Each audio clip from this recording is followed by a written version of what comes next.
What is one big question? We're going to the FBS schools here in the state of North Carolina.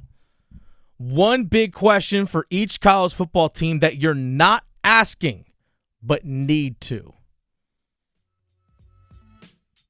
We're going to start off. I'm going to go in order of worst record from 2022 to best. And I'm also going to factor head-to-heads into this a little bit as well. So randomness. So it's not necessarily random, but there's an order. There's a reason for why I'm listing the schools in this order. Reason for the madness. Yes. I don't want people to be like, oh, he said hit them last or them first. Right. Whatever. Let's go to UNC Charlotte. Let's go to the 49ers. Charlotte. I mean, it's really the only question for this team this season.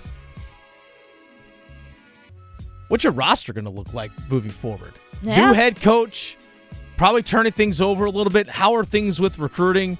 I guess the real big question is what's your identity going to be moving forward, but what's your roster going to look like moving forward? So Biff Poggi, that's his big question going forward. What's your roster going to look like? Because I'm sure you can dive into the transfer portal. You can find some guys there. You can tell a lot of guys, hey, look, you might be at a Power 5 school, but you can come here and play right away, which is enticing for a lot of guys. So what's your roster going to look like moving forward with recruiting and all that? Because I'm sure there's going to be a heavy turnover in the next 2 years on your roster. All right, let's go to App State. Let's go to Boone. Your Mountaineers, Victoria. Yeah, let's do it. Can they be better on third down offensively than they were last year? That'd be great. They only converted 38% of their third downs last year. It's not good. That's bad. Yeah. That's not good at all. That's why they were 6-6. That's why they were 6-6. Mm-hmm. Now, they had a lot of close losses last year. They did. But if you convert better than 38% on third down, you then might it's not be a loss. Even better. Yeah. Yeah. Chase Bryce, their quarterback from the last couple years, he's gone. Cameron Peoples, one of their top running backs, he's in the NFL now. So he's also gone. All right. Can you be better on third down this upcoming season? Let's go to Wake Forest. Team that won 8 games last year. Big questions obviously going into the season about, all right, Sam Hartman's not there, Mitch Griffiths, new quarterback, all that, blah, blah, blah. Now, what's your depth at wide receiver looking like? Yeah. A.T. Perry, your top receiver, he's in the NFL right now. I think he's actually with the Chiefs. I might be wrong. No, he's Saints. My apologies. He's with the Saints. A.T. Perry's in the NFL. Now, we found out this weekend, redshirt junior Donovan Green, their top returning wide receiver, he's out for 3 to 5 months with a knee injury. I saw reports. I know Mike Barber from the Richmond Times-Dispatch was reporting this. So that's not good for Mitch Griffiths. So two of your top receivers from last year are gone. Now, Wake Forest has put out some pretty good wide receivers. They had some good receivers over the last few years. But now there are questions of depth at receiver again. A.T. Perry in the NFL. Now Donovan Green, your top returner, or one of your top guys, out 3 to 5 months with a knee injury. So big question for you. What's your depth like at wide receiver? Let's go to the Pirates. Let's go to ECU. Also an 8-win team last year. East Carolina Pirates, can you replicate the ball security that you had last season? Yeah. They only had 5 interceptions offensively, and they only lost 2 fumbles in all of 2022. 7 turnovers in 13 games. Not bad. That's phenomenal. Yep. That's incredible. But Holt Naylor's your quarterback's not there anymore. So you got a new quarterback. Looks like, I believe, Mason Garcia. We talked to Mike Houston last week on this show. Looks like I think Mason Garcia is the guy. He's been kind of waiting in the wings. Keaton Mitchell, their top running back from last season. He's in the NFL with the Baltimore Ravens now, if I remember correctly. But you also get a healthy Rajay Davis, hopefully this year. Okay, so he's coming back. He only played 5 games last season. Can you take care of the football like you did last season? Also, I'll throw a second question in there for ECU. Can your kicking game get better? I was just about to say. Can your kicking game get better? Can we get those extra points? They lost a lot of close games last season. Yeah. They were only 13 of 20 on field goals. Yeah. And a big one was the season opener against NC State. Exactly. Where you missed a PAT and you missed a field goal late in that game. The PAT would have tied it. The field goal would have won it. Yeah. In that season opener. Could have been a lot different of a season in terms of the record for East Carolina last season. But again, can you replicate the ball security that you had last season? Let's say that is a good thing. Because they were great. Again, only 7 turnovers all last season. They're awesome at it. All right, let's go to NC State.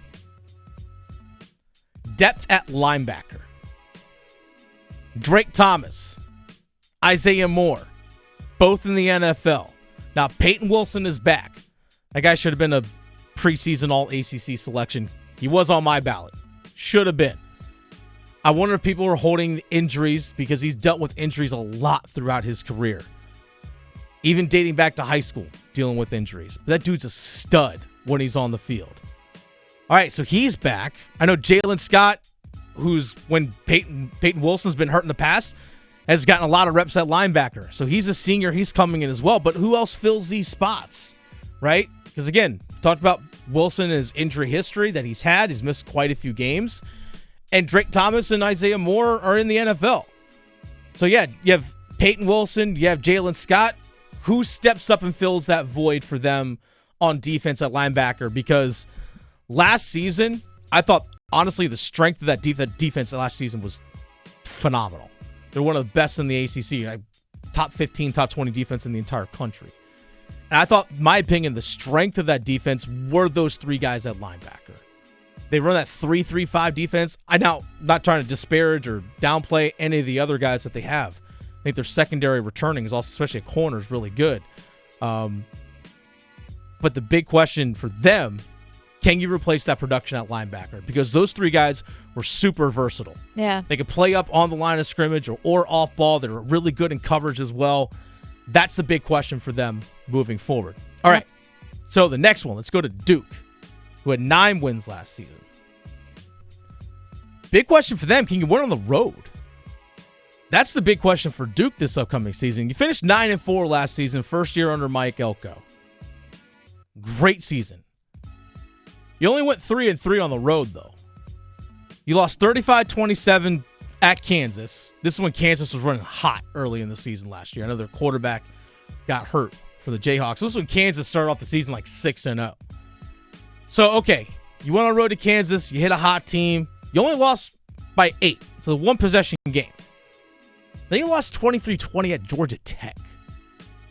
Not quite a quality loss, I guess you can say. Then you lost 28-26 at Pitt. Now, Pitt's no pushover, but it's not the Pitt team that we saw win the ACC a couple of years ago when they beat Wake Forest, where you had Kenny Pickett and you had Jordan Addison. Not the same Pitt team. So you went 3-3 on the road. Only one home loss last year. That was 38-35 to North Carolina, a game which Duke could have won that one as well. So all 4 of their losses, one-possession games, 8 points or less. Yeah. But 3 of them came on the road. Can you win on the road this upcoming season? It'll be interesting. They're playing Connecticut on the road, Florida State, Louisville, UNC, Virginia. So, I don't know. Can you win on the road, Duke? The final one here, North Carolina. Now, a lot of talk about Drake May and the offense and things along those lines. A lot of big questions about the defense. But my biggest thing is, can the defensive front actually generate pressure on a consistent basis? Now, defense, we want to talk about yards per play and like completion, like some things like completion percentage. Some of those things, those numbers can be a little bit skewed, especially completion percentage, right? So that number can be inflated, I guess you can say. But the Tar Heels last season only had 17 sacks in 14 games. Remember, they play in the ACC Championship plus a bowl game. 14 games, only 17 sacks. If you also factor in, you only had 9 interceptions. I would say only 9.